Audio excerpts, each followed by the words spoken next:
शला का पुरुष भाग 55। चक्रवर्ती भी स्वामी को नमस्कार कर कारणीय कार्य के विषय में सोचते हुए इंद्र की भांति अपनी अयोध्या को लौट गए। रात में उन्होंने इंद्र की अंगुली स्थापित कर वहाँ अष्टानी का महोत्सव किया। कहा भी गया है, सज्जन का कर्तव्य भक्ति और स्नेह में निहित होता है। तभी से लोगों ने इंद्र स्तंभ का रोपण कर सर्वत्र इंद्रोत्सव मनाना प्रारंभ कर दिया, जो कि आज भी प्रचलित है। सूर्य जैसे एक स्थान से अन्य स्थान को जाता है, उसी प्रकार भव्य जीवों को प्रबोध देने के लिए भगवान ऋषभ स्वामी अष्टापद पर्वत से अन्यत्र विहार कर गए।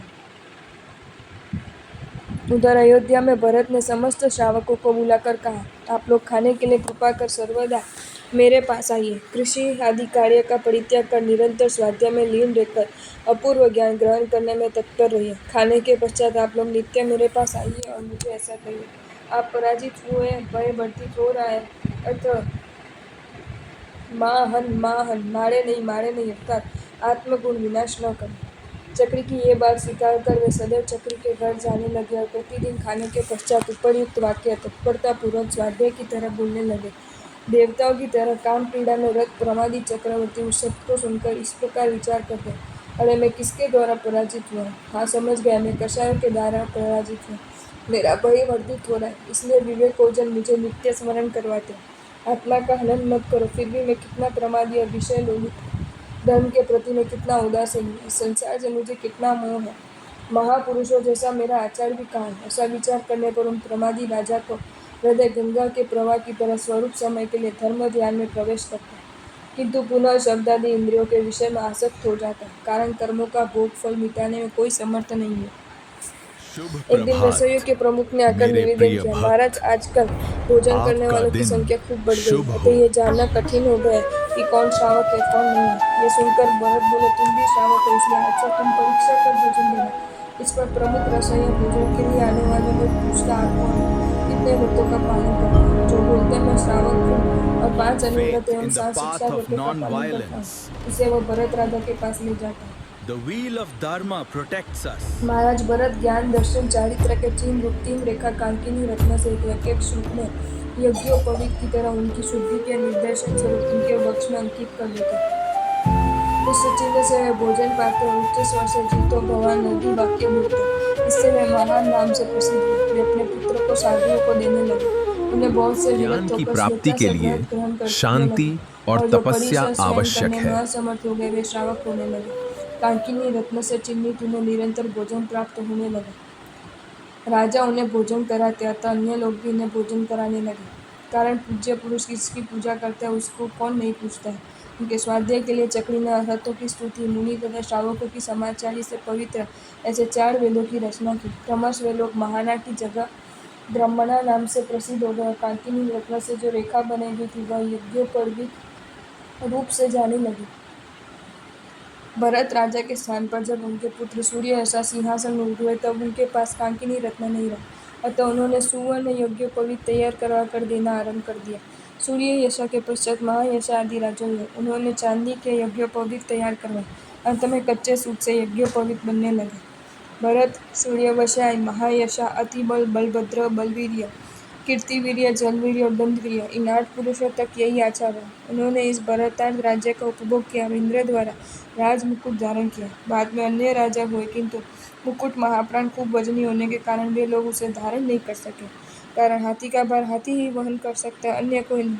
9वें और 10वें तीर्थंकरों के मध्य साधुओं का विच्छेद हुआ और इस प्रकार उनके बाद 7 तीर्थंकरों के पश्चात शासन विच्छेद हुआ।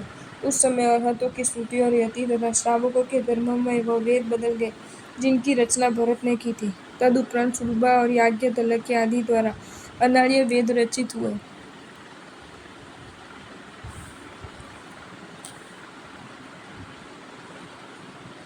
चक्रधारी भरत श्रावकों को दान देते और शेष समय काम क्रीड़ा में व्यतीत करते। एक बार चंद्र जैसे आकाश को पवित्र करते, उसी प्रकार स्वचरण रज से पृथ्वी को पवित्र करते हुए भगवान आदिश्वर अधिष्ठा पद पर आए। देवताओं ने तत्क्षण वहाँ संवत्सरण की रचना की। फिर भगवान ने वहाँ देशना प्रारंभ किया। अधिकारियों ने पावन वेग से आकर महाराज भरत को प्रभु आगमन का संवाद दिया। भरत ने पूर्व की भांति उसे पुरस्कार दिया। कहा गया है, प्रतिदिन देते रहने पर भी कल्पवृक्ष नहीं होता। भरत अष्टापद पर्वत पर आए और प्रभु को प्रदक्षिणा देकर नमस्कार कर स्तुति करने लगे। हे जगतपति, मैं अज्ञ हूँ, फिर भी आपके प्रभाव से आपकी स्तुति करता हूँ। कारण चंद्र दर्शन करने वाले की मंद दृष्टि भी सामर्थ्यवान होती है। हे स्वामी, मोह रूप अंधकार में निमग्न जगत को आलोक प्रदान करने वाली प्रदीप की तरह एवं आकाश की तरह अनंत आपका केवल ज्ञान दर्शन सर्वदा विजयी है। हे नाथ, प्रमाद रूपी निंद्रा में निमग्न मेरे जैसे पुरुषों के लिए आप सूर्य की तरह बार बार गमनागमन करते हैं। जिस प्रकार समय प्राप्त होने पर पत्थर की तरह जमा हुआ घी गल जाता है, उसी प्रकार लाख जन्मों में उपार्जित कर्म भी आपके दर्शनों से विनष्ट हो जाते हैं। हे प्रभु, एकांत सुखम काल से सुखम दुखम काल अच्छा है, क्योंकि उस समय कल्पवृक्ष में भी अधिक फल प्रदान करने वाले आप उत्पन्न हुए हैं। वे सब गौवरों के स्वामी, जिस प्रकार राजा ग्राम और नगर में अपने राज्य को भूषित करते हैं, उसी प्रकार आप भी इस भुवन भारतवर्ष को भूषित करते हैं। जो उपकार पिता मित्र गुरु और स्वामी सब मिलकर भी नहीं कर सकते, ऐसा उपकार आप एक होकर भी अनेक की तरह करते हैं। चंद्र से जैसे रात्रि शोभित होती है, इससे सरोवर तिलक से मुख, उसी प्रकार आपसे भुवन शोभा पाता है। इस प्रकार यथाविधि भगवान का स्तव कर विनयी राजा भरत ने स्वयोग्य स्थान ग्रहण किया। फिर भगवान ने एक योजन पर्यंत सुनी जा सके और सब भाषा में समझी जा सके ऐसी विश्व कल्याणकारी देशना दी। देशना की समाप्ति पर भरत ने प्रभु को नमस्कार कर रोमांचित बने करबद्ध होकर निवेदन किया, इस भरत क्षेत्र में आपसे विश्व हितकारी कितने धर्मचक्री होंगे, कितने चक्रवर्ती होंगे। हे प्रभु, उनके गोत्र, माता पिता का नाम, आयु, वर्ण, शरीर का मान, परस्पर काल, व्यवधान, दीक्षा पड़े और गति, ये सब आप बताइए। भगवान बोले, हे चक्र, इस भरत खंड में मेरे पश्चात 23 तीर्थंकर होंगे और तुम्हारे 11 चक्रवर्ती होंगे। 19, 20 और 22 संख्यक तीर्थंकर गौतम गोत्री और अवशेष काश्यप गोत्री होंगे। वे सभी मोक्ष जाएंगे। अयोध्या में जीत शत्रु राजा और विजय रानी का पुत्र अजित द्वितीय तीर्थंकर होंगे। उनका आयुष्य 72 लाख पूर्व का होगा। कांति सुवन से, शरीर 450 धनुष ऊंचा और दीक्षा पर्या 1 पूर्वा 84 लाख वर्ष कम 1 लाख पूर्व होगा।